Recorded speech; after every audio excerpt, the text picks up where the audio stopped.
கர்த்தருடைய பரிசுத்த நாமத்துக்கு மேம்பட்டதாக வெளிச்சத்தின் பாதைக்கு உங்கள் அன்பு நாளைக்குனால கூட அதாவது பிரான்ஸில் வசிக்கிற பாண்டிச்சேரியை சேர்ந்தவர்கள் ஏன் மற்றவர்களும் சரி ஒருவேளை பாண்டிச்சேரிக்கு அடுத்த வருஷம் 2026 ஜூலை ஆகஸ்ட்டில் வக்காஸ் அதாவது விடுமுறைக்கு வருவதற்கு இப்போவே ரிசர்வேஷன் பண்ணுறாங்க ஃப்ளைட் டிக்கெட்டுங்களை.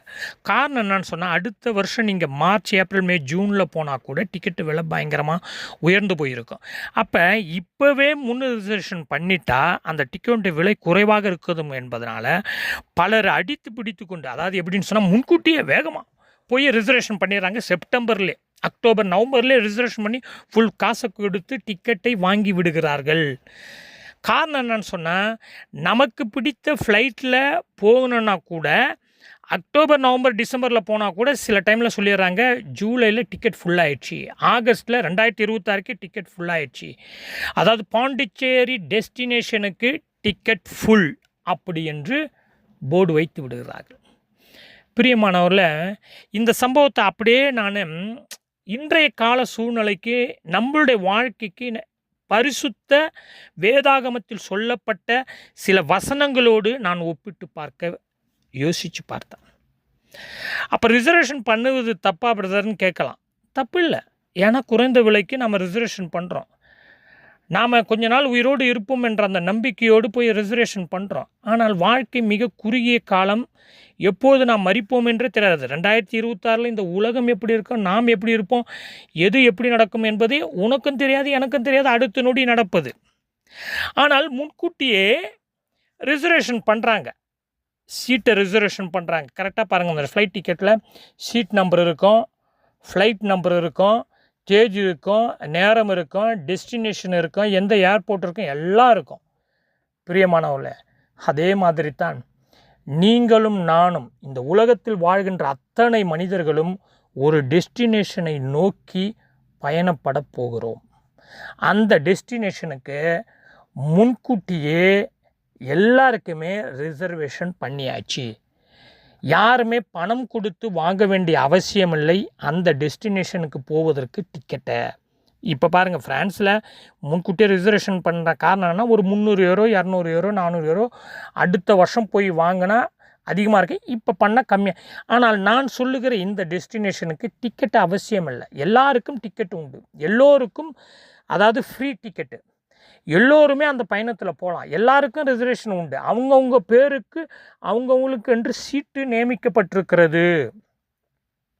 ஃப்ரான்ஸ்லேருந்து நீங்கள் பாண்டிச்சேரிக்கு போகிறதுக்கு 46, 43, 40 கிலோ கொடுக்குறாங்க சில ஃப்ளைட்டு, அதாவது ஃப்ளைட்டு டிக்கெட்டை பொறுத்து, அந்த ஃப்ளைட்டு ஏஜென்சியை பொறுத்து, அந்த ஃப்ளைட்டு கம்பெனியை பொறுத்து கிலோ வித்தியாசமாக இருக்குதுன்னு வச்சுங்களேன்.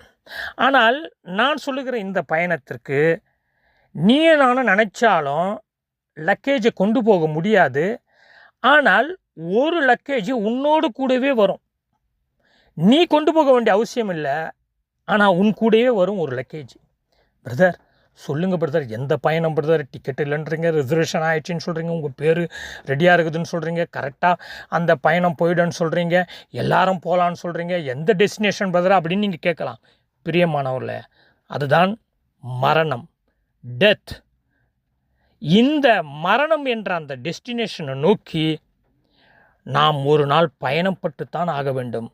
அது எல்லோருக்கும் இலவசமானது, அது எல்லோருக்கும் ரிசர்வேஷன் செய்யப்பட்டிருக்கிறது குறித்த நேரத்தில். இப்போ 2026 ஜூலை மாதம் இந்த டைமில் அந்த ஃப்ளைட் டிக்கெட் உங்கள் கையில் இருந்து அந்த ஃப்ளைட்டு கிளம்புனா கூட சில வேளைகளில் ஃப்ளைட்டில் கோளாறுன்னு சொல்லி ஃப்ளைட்டை நிப்பாட்டிடுறாங்க. என் நண்பர் ஒரு சொன்னார், அவர் வந்த ஃப்ளைட்டு இறங்கிடுச்சு ஃப்ரான்ஸில், இப்போ அதே ஃப்ளைட்டில் இன்னொரு நண்பருடைய குடும்பம் போகணும், ஆனால் ஃப்ளைட்டில் ஏதோ டெக்னிக்கல் ப்ராப்ளம்னு சொல்லிவிட்டு அவங்களுக்கு ஹோட்டல் கூப்பிட்டு மறுநாள் தான் அந்த ஃப்ளைட்டு போச்சான். யோசித்து பாருங்கள்.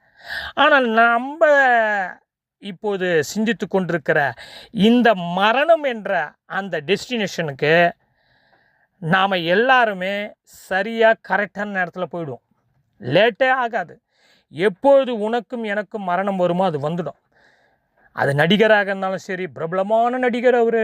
இப்போ சமீபத்தில் ரோபோ சங்கர் இறந்து போனார், இதுக்கு முன்னால் பல நடிகர்கள் இறந்து போனாங்க. அரசியல்வாதிக்கு மரணம் வராது அப்படின்னு சொல்ல முடியாது. பல அரசியல்வாதிகள் தமிழகத்திலையும் சரி உலகத்திலையும் சரி இறந்து போனார்கள்.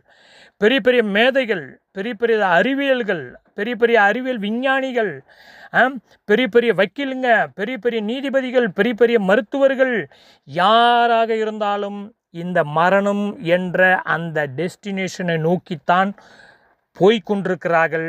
அது கரெக்டாக யாராருக்கு எப்போ வருமோ அது வந்துவிடும். ஆனால் பிரியமானவர்களே, மரணத்தை கண்டு அநேகர் பயப்படுகிறார்கள்.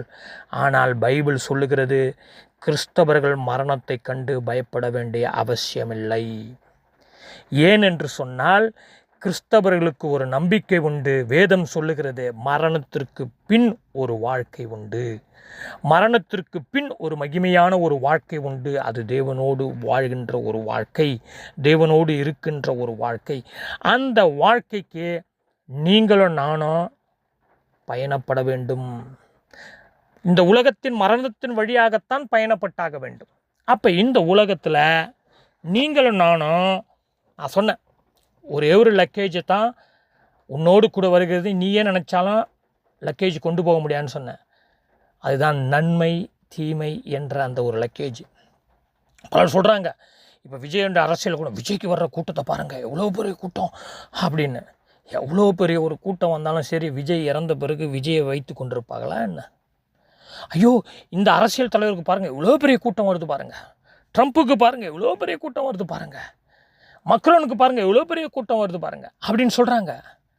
ஆனால் பிரியமானவர்களே, இவர்கள் எல்லாம் மரித்தார்கள் என்றால் இவர்களை நாம் இந்த உலகத்தில் வைத்து கொண்டிருக்க முடியுமா என்ன? இல்லை, குழியை நோண்டி புதைத்து விடுவார்கள். இதுதான் அந்த டெஸ்டினேஷன். மரணம் என்ற அந்த டெஸ்டினேஷன் எல்லாருக்கும் உண்டு. ஆனால் நன்மை தீமை, நீயும் நானும் இந்த உலகத்தில் வாழும்போது எப்படிப்பட்ட ஒரு வாழ்க்கை வாழ்ந்தோம், அந்த நன்மையை அந்த தீமையை லக்கேஜாக நீ எடுத்துக்கொண்டு போகிறாய் என்று பைபிள் சொல்லுது. அதனால தான் பைபிளில் பிரசங்கி எடுத்துக்கொண்டாலும் சரி, வெளிப்படுத்தின விசேஷத்தை எடுத்துக்கொண்டாலும் சரி, நன்மையானாலும் தீமையானாலும் தேவன் நியாய தீர்ப்பிலே கொண்டு வந்து நிறுத்துவார். ஜட்ஜ்மெண்ட் டே. இந்த உலகத்தில் நீ நானும் தப்பித்து கொள்ளலாம், அரசியல்வாதிகள் தப்பித்து கொள்ளலாம், நடிகர்கள் தப்பித்து கொள்ளலாம், அரசு அதிகாரிகள் தப்பித்து கொள்ளலாம் நீதியின் பிடியிலிருந்து. ஆனால் தேவனுடைய நீதியின் பார்வையில் நீயும் நானும் தப்பிக்க முடியாது. உன் நன்மை உன் தீமை தேவனுக்கு முன்பாக நிற்கிறது. அதுதான் பைபிள் சொல்கிறது, தீமையை வெறுத்து விடுங்கள், நன்மையை பற்றி கொள்ளுங்கள், நன்மையை செய்யுங்கள் அப்படி என்று பைபிள் போதிக்கிறது பிரியமானவர்களே. எனவே நான் சீக்கிரமாக நிறைவு செய்ய விரும்புகிறேன். எனவே மரணம் என்ற அந்த டெஸ்டினேஷனுக்கு அடித்து பிடித்து கொண்டு போக வேண்டிய அவசியமில்லை. உனக்கும் எனக்கும் ரிசர்வ் செய்யப்பட்டாயிற்று. குறித்த நேரத்தில் அந்த டெஸ்டினேஷனை நோக்கி நாம் பறப்போம். ஆனால் ஒரே ஒரு நிபந்தனை பிரியமானவர்களே, புரிந்து கொள்வோம். மனுஷனுடைய மகிமையெல்லாம் புல்லின் பூவை போல் இருக்கிறது.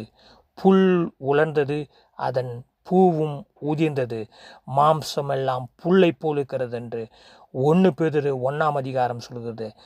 கடைசி வசனம், கர்த்தருடைய வசனமோ என்றென்றைக்கும் நிலைத்திருக்கும். உங்களுக்கு சுவிசேஷமாய் அறிவிக்கப்பட்டு வருகிற வசனம் இதுவே. நற்செய்தி, காஸ்பல், குட் நியூஸ், ஆண்டவராகிய இயேசு கிறிஸ்துவனுடைய வாழ்க்கை பிரியமானவர்களே, அது நற்செய்தியாக வருகிறது. நம்முடைய மகிமையெல்லாம் புல்லை போல ஒழிந்து போய்விடும். இந்த உலகத்தில் பார்க்குற எல்லாரையும் நீங்கள் ஒரு நாள் பார்க்காமல் போய்விடுவீர்கள். ஒருவேளை நீங்கள் முன்னே போகலாம், இல்லை அவங்க முன்னே போகலாம், யாராக இருந்தாலும் சரி. எனவே தயவு செய்து ஆண்டவராகிய இயேசு கிறிஸ்துவனுடைய வசனத்தையும், அந்த வசனத்தில் இருக்கிற ஜீவனையும் உயிர்ப்பையும், அதில் இருக்கிற மகிமையையும், அந்த வசனத்தில் இருக்கிற வாழ்க்கையினுடைய ஒழுக்கத்தையும் நாம் படிப்போம், கற்றுக்கொள்வோம், புரிந்து கொள்வோம். அதை வாழ்க்கையில் அபியாசப்படுத்த கர்த்தர் உங்களுக்கும் எனக்கும் கிருபை செய்வாராக. ஜெபம் செய்வாங்க. அதிகமாக நேசிக்கிற பரலோக பிதாவே, மனுஷனுடைய மகிமையெல்லாம் புல்லுக்கும் பூவுக்கும் ஒப்பாக இருக்கிறது. எனக்கும் எங்களுக்கும் எல்லோருக்கும் மரணம் ஒரு நாள் வரும். அந்த மரணத்திற்கு முன்பாக இந்த உலகத்தில் உம்மை போல வாழ்ந்து நன்மை செய்து பாவத்தை வெறுத்து தீமையை வெறுத்து ஒரு நல்ல ஒழுக்கமுள்ள ஒரு வாழ்க்கை மற்றவர்களுக்கு முன்பாக வாழ, ஆண்டவராகிய இயேசு கிறிஸ்துவனுடைய வாழ்க்கையை இந்த பூமியிலே வாழ, அவருக்கு மகிமையை கொண்டு வர எனக்கும் எங்களுக்கும் எல்லோருக்கும் கிருபை செய்வீராக. இயேசு கிறிஸ்துவின் மூலம் தாழ்மை ஜெபங்கள் பிதாவே, ஆமென்.